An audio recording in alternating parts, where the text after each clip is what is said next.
Hello दोस्तों, कैसे हैं आप लोग का बहुत बहुत स्वागत है मेरे YouTube channel SSC JEE A to Z पे। और आज हम लोग देखने वाले हैं 25 मोस्ट इंपॉर्टेंट क्वेश्चन जो आपके आने वाले एग्जाम्स में पूछे जा सकते हैं। और ये सारे क्वेश्चन किसी न किसी एग्जाम में पूछे जा चुके हैं और रिपीटेड क्वेश्चंस को ही इस वीडियो में शामिल किया गया है। तो वीडियो में अंत तक जरूर बने रहें। और अभी तक अगर आप लोगों ने चैनल को सब्सक्राइब नहीं किया तो सब्सक्राइब कर लीजिए और बेल आइकन जरूर प्रेस करें। शुरू करते हैं। पहला क्वेश्चन जो आपको पूछा गया है, सौरमंडल का दूसरा सबसे बड़ा ग्रह कौन सा है? ठीक है, तो सबसे बड़ा ग्रह की बात करें तो ये आपका होता है जुपिटर यानी बृहस्पति, सबसे बड़ा ग्रह होता है। उसके बाद दूसरे नंबर पे कौन आता है? सैटर्न, जिसको हम हिंदी में क्या कहते हैं? शनि कहते हैं। ठीक है, एक पिक्चर यहाँ पे आप लोगों के लिए मैं लेके आया हूँ। यहाँ पे देखिए, सबसे क्लोज सूरज के सबसे नज़दीक कौन है? बुध है, और ये सबसे छोटा ग्रह है। ठीक है, मर्क्यूरी इसको कहते हैं। उसके बाद वीनस आता है यानी कि शुक्र, फिर आता है हमारा अर्थ यानी कि पृथ्वी, फिर मार्स जो कि मंगल ग्रह है। उसके बाद आता है जुपिटर, जुपिटर सबसे बड़ा ग्रह है। यहाँ पे देखिए बृहस्पति, ये जो है बृहस्पति को ही जुपिटर कहते हैं। फिर ये सैटर्न है। शनि, शनि के चारों तरफ रिंग होता है। कई बार पूछा जाता है क्वेश्चन, किस ग्रह के चारों तरफ जो है वलय होता है यानी रिंग होता है। ठीक है, तो ये आपका सैटर्न है। उसके बाद आता है अरुण यानी यूरेनस। उसके बाद नेपच्यून यानी कि वरुण। सबसे लास्ट में कौन है? सबसे दूर कौन है? वरुण है। सबसे नज़दीक ग्रह कौन सा है? तो बुध है। ठीक है, तो ये सारे क्वेश्चंस यहाँ से आपके बन सकते हैं। तो इस क्वेश्चन का आपका करेक्ट आंसर क्या हो जाएगा? शनि यानी कि सैटर्न। आप लोग चैनल को सब्सक्राइब कर लीजिए। यहाँ पे नेक्स्ट क्वेश्चन देखते हैं हम, वायुमंडल की पहली परत को क्या कहते हैं? ठीक है, तो इसका जो आपका करेक्ट आंसर हो जाएगा ये हो जाएगा आपका क्षोभ मंडल यानी कि ट्रोपोस्फेयर। इस क्वेश्चन के लिए अभी आप लोगों के पास एक डायग्राम यहाँ पे मैं लेके आया हूँ, वायुमंडल की परतें। ठीक है, तो सबसे पहली जो परत होती है वो कौन सी होती है? क्षोभ मंडल। फिर होता है ये समताप मंडल, फिर मध्य मंडल, उसके बाद आता है तापमंडल, और सबसे लास्ट में कौन होता है? वायुमंडल होता है। ठीक है, तो सारे जो मौसमी घटनाएं होती हैं वो कहाँ पे होती हैं? क्षोभ मंडल में होती हैं। ये कई बार एग्जाम पूछा जाता है, ओजोन लेयर किस मंडल में पाई जाती है? तो ये समताप मंडल में होता है। ठीक है, सैटेलाइट हमारा किस मंडल में होता है? तापमंडल में होता है। ठीक है, तो ये सारे इंपॉर्टेंट क्वेश्चन आपके यहाँ से बन सकते हैं। नेक्स्ट क्वेश्चन, कंडला बंदरगाह कहाँ पर स्थित है? तो इस क्वेश्चन का आपका करेक्ट आंसर क्या हो जाएगा? गुजरात में है। और एक आपका रण उत्सव पूछा जाता है कि रण उत्सव कहाँ मनाया जाता है? तो ये भी गुजरात में ही मनाया जाता है। ये इंपॉर्टेंट क्वेश्चन है। लोथल बंदरगाह पूछा जाता है किस राज्य में है? तो लोथल भी जो है गुजरात में है। ठीक है, क्वेश्चन आपका, सविनय अवज्ञा आंदोलन यानी सिविल डिसोबीडियंस मूवमेंट की शुरुआत के दौरान भारत का जो गवर्नर जनरल था वो कौन था? ठीक है, तो इसका करेक्ट आंसर क्या हो जाएगा आपका? इरविन। ठीक है, लॉर्ड तो हटा ही दो, लगाओ ही मत। ठीक है, इरविन कौन था? भारत का गवर्नर जनरल किस समय? सविनय अवज्ञा आंदोलन जब शुरू हुआ था। ठीक, कब शुरू हुआ था? 1930 में। और ख़त्म कब हुआ था? 1931 में, गांधी इरविन समझौते के बाद। ठीक है, तो कई बार आपसे क्वेश्चन पूछा जाता है कि सविनय अवज्ञा आंदोलन कब शुरू हुआ? तो इसका करेक्ट आंसर हो जाएगा 1930। और कब खत्म हुआ? या फिर कई बार पूछता है गांधी इरविन समझौता कब हुआ था? तो ये हुआ था 1931 में। ठीक है, तो इंपॉर्टेंट क्वेश्चन यहाँ से बन सकते हैं आपके। एक क्वेश्चन पूछा जाता है कि तीनों गोलमेज सम्मेलन में शामिल होने वाले एकमात्र भारतीय नेता कौन थे? तो ये थे कौन? भीमराव अम्बेडकर। तो इस क्वेश्चन का आपका करेक्ट आंसर क्या हो जाएगा? इरविन।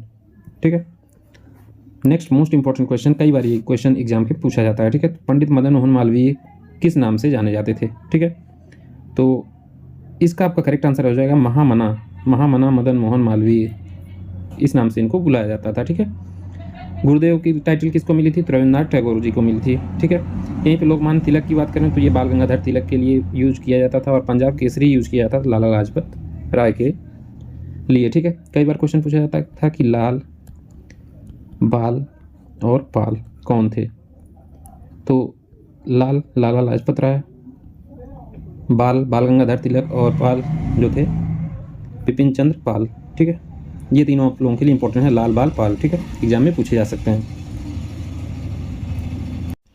नेक्स्ट क्वेश्चन यहाँ पे क्वेश्चन नंबर 6, निम्न शासकों में से किसने अपनी राजधानी को दिल्ली से दौलताबाद किया था? ठीक है, दिल्ली से दौलताबाद किसने अपनी राजधानी को बदलकर किया था? तो करेक्ट आंसर क्या हो जाएगा? मोहम्मद बिन तुगलक। ठीक है, 1326 से 1327 के बीच इसने जो है दिल्ली से राजधानी बदलकर कहाँ कर दिया था? दौलताबाद। ठीक है, नेक्स्ट मोस्ट इंपॉर्टेंट क्वेश्चन, ये क्वेश्चन तो आपका पूछा ही जाता है। ठीक है, शिक्षा का अधिकार जो अधिनियम है किस आयु तक के बच्चों के लिए निःशुल्क और अनिवार्य शिक्षा का प्रावधान करता है? तो ये हो जाएगा आपका 14 वर्ष तक। ठीक है, 6 से लेकर 14 वर्ष तक के बच्चों के लिए निःशुल्क शिक्षा का प्रावधान इसमें किया गया है। और ये कौन सा संविधान संशोधन था, ये भी पूछा जाता है। तो 86वां 86 नंबर का संविधान संशोधन कब हुआ था, ये 2002 में।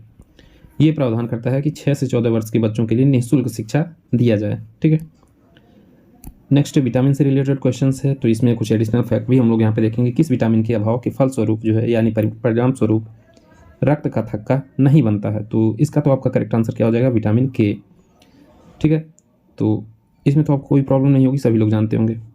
और कई बार रासायनिक नाम आपका पूछा जाता है, तो यहाँ पे एक ट्रिक मैं आपको बता दे रहा हूँ, ठीक है। रथ पर एक टॉफ़ी, ठीक है, ये ट्रिक आप याद रखेंगे।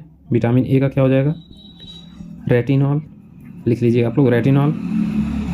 विटामिन बी का क्या हो जाएगा, थायमीन। फिर ए से क्या होगा, विटामिन सी का एस्कॉर्बिक एसिड। विटामिन डी का क्या हो जाएगा, कैल्सीफेरॉल। विटामिन ई बचता है, ठीक है, इसका क्या हो जाएगा, टोकोफेरॉल। और लास्ट में बचता है विटामिन के, ये क्या आपका हो जाएगा, फिलोक्विनोन, ठीक है। Retinol, thiamine, ascorbic acid, calciferol, tocopherol और फिलोक्विनोन, ठीक है। ये ट्रिक है, आप याद रखेंगे। रथ एक टॉफ़ी, ये ऐसे याद रख सकते हैं, या फिर रथ पर एक टॉफ़ी, जहाँ पे पर जो है साइलेंट है। तो विटामिन ए का रासायनिक नाम रेटिनॉल, विटामिन बी का थायमीन, विटामिन डी का क्या हो जाएगा, रथ एक कैल्सीफेरॉल हो जाएगा, ठीक है। ऐसे विटामिन के का आपका हो जाएगा फिलोक्विनोन, ठीक है। ट्रिक आप लोग याद रखेंगे, क्वेश्चन आसानी से बन जाएंगे। और विटामिन ए की कमी से कौन सा रोग होता है, रतौंधी होता है। विटामिन बी की कमी से बेरी, विटामिन सी की कमी से कौन सा रोग होता है, स्कर्वी होता है। विटामिन के की कमी से रक्त का थक्का नहीं बनता है। और विटामिन डी की कमी से होता है रिकेट्स, ठीक है। इंपॉर्टेंट है सभी आप लोगों के लिए, ये भी जानना जरूरी है, ठीक है। नेक्स्ट क्वेश्चन यहाँ पे देखिए, कुत्ते यानी कि डॉग का वैज्ञानिक नाम, साइंटिफिक नेम से भी क्वेश्चन पूछे ही जाते हैं, तो मोस्ट इंपॉर्टेंट क्वेश्चन यहाँ पे हम लोग यहाँ पे देखने वाले हैं। तो कुत्ते का क्या होता है, कुत्ते का आपका होता है कैनिस फैमिलिरीज, ठीक है, बी ऑप्शन करेक्ट हो जाएगा। यहीं पे फेलिस डोमेस्टिका की बात करें तो ये आपका बिल्ली हो जाता है। बॉस इंडिकस की बात करें तो ये गाय का जो है साइंटिफिक नाम है। और होमो सेपियंस जो है मानव का साइंटिफिक नेम है। चारों आप लोगों के लिए इंपॉर्टेंट हैं, क्वेश्चंस पूछे जाते हैं, ठीक है।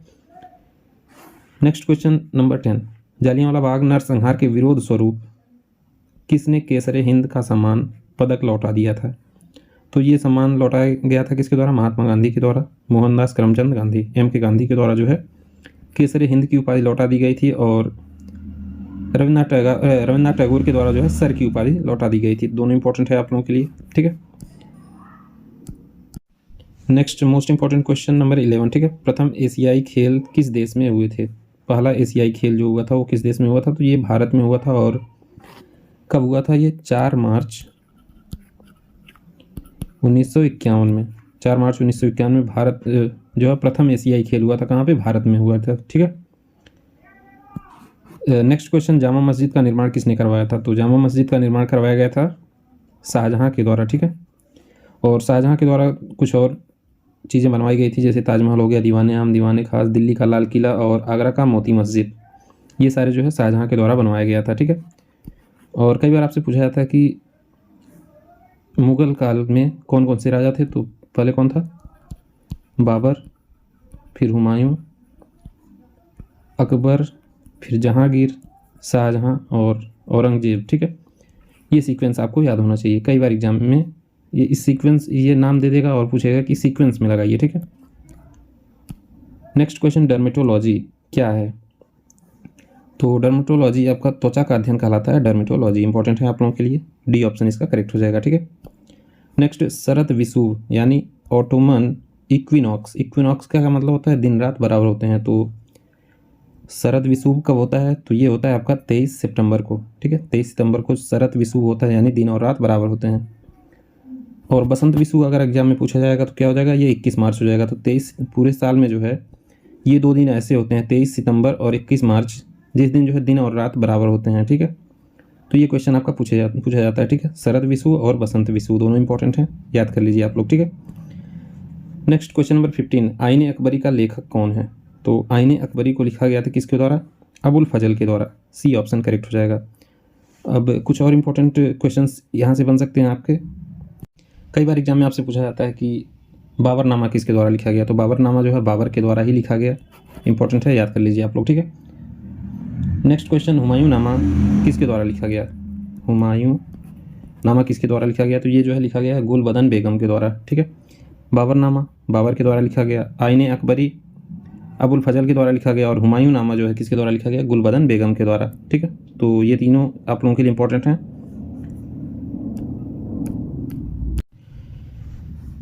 नेक्स्ट क्वेश्चन, पुस्तक गीत गोविंद के लेखक कौन थे?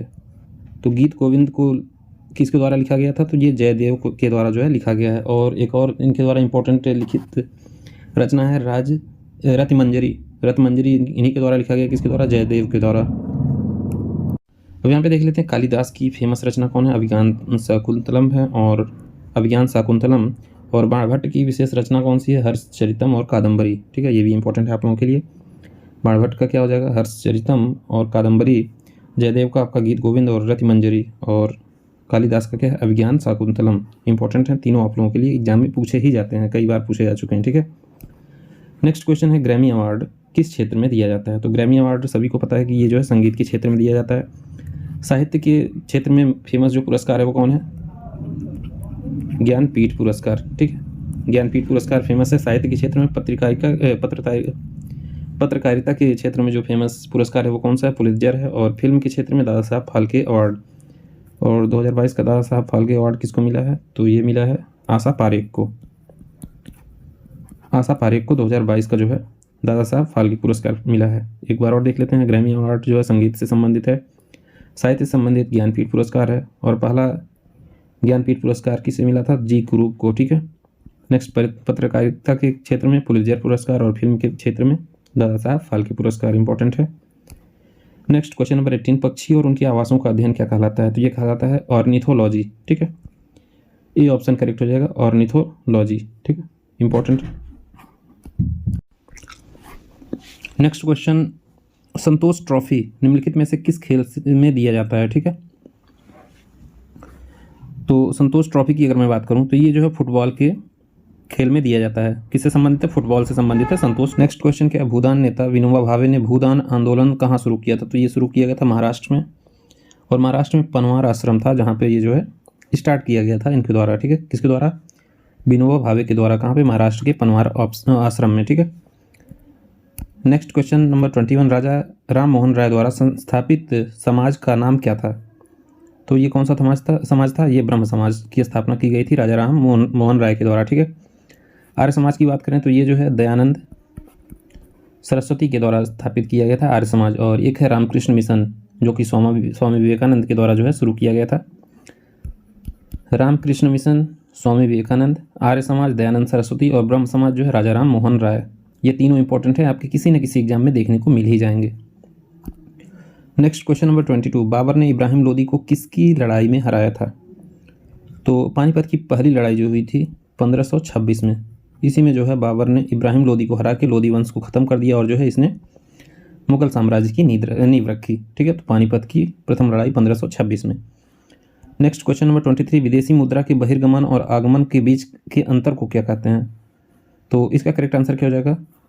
ऑप्शन डी, भुगतान संतुलन कहा जाता है। विदेशी मुद्रा के बहिर्गमन यानी बाहर जो जा रहा है, और आगमन बाहर से जो आ रहा है, उसका जो अंतर होता है उसको कहते हैं भुगतान संतुलन, ठीक है। नेक्स्ट क्वेश्चन नंबर 24, बहुत ही इंपॉर्टेंट क्वेश्चन है, कई बार एग्जाम में पूछा जाता है। अंतर्राष्ट्रीय महिला दिवस कब मनाया जाता है? तो अंतर्राष्ट्रीय महिला दिवस मनाया जाता है 8 मार्च को। इंपॉर्टेंट क्वेश्चन है। 30 जनवरी को कौन सा दिवस मनाया जाता है? तो शहीद दिवस और कुष्ठ निवारण दिवस, ये दोनों मनाए जाते हैं। और 14 अप्रैल की बात करें तो ये जो है इस दिन मनाया जाता है अम्बेडकर दिवस, अम्बेडकर जयंती, ठीक है, 14 अप्रैल को। नेक्स्ट क्वेश्चन और ये लास्ट क्वेश्चन इस वीडियो का, और अभी तक अगर आप लोगों ने चैनल को सब्सक्राइब नहीं किया सब्सक्राइब कर लीजिए। यहाँ पे देखिए, भारतीय संविधान की प्रस्तावना में धर्मनिरपेक्षता शब्द कब जोड़ा गया है? तो बात करें 42वां संविधान संशोधन कब हुआ था? 1976 में। और इसी में जो है इसी समय जो है समाजवाद, अखंडवाद और धर्मनिरपेक्षता, ये तीनों वर्ड जो है भारतीय संविधान में जोड़ा गया था। और ये जो है इस संविधान संशोधन को मिनी संविधान भी कहा जाता है, ठीक है। तो ये सारे 25 इंपॉर्टेंट क्वेश्चन थे आप लोगों के लिए, किसी न किसी एग्जाम में पूछे गए क्वेश्चन ही और रिपीटेड क्वेश्चंस को ही इनमें शामिल किया गया है। तो ऐसे इंपॉर्टेंट वीडियोज़ के लिए चैनल को सब्सक्राइब कर लीजिए और बेल आइकन जरूर प्रेस करें। Thank you.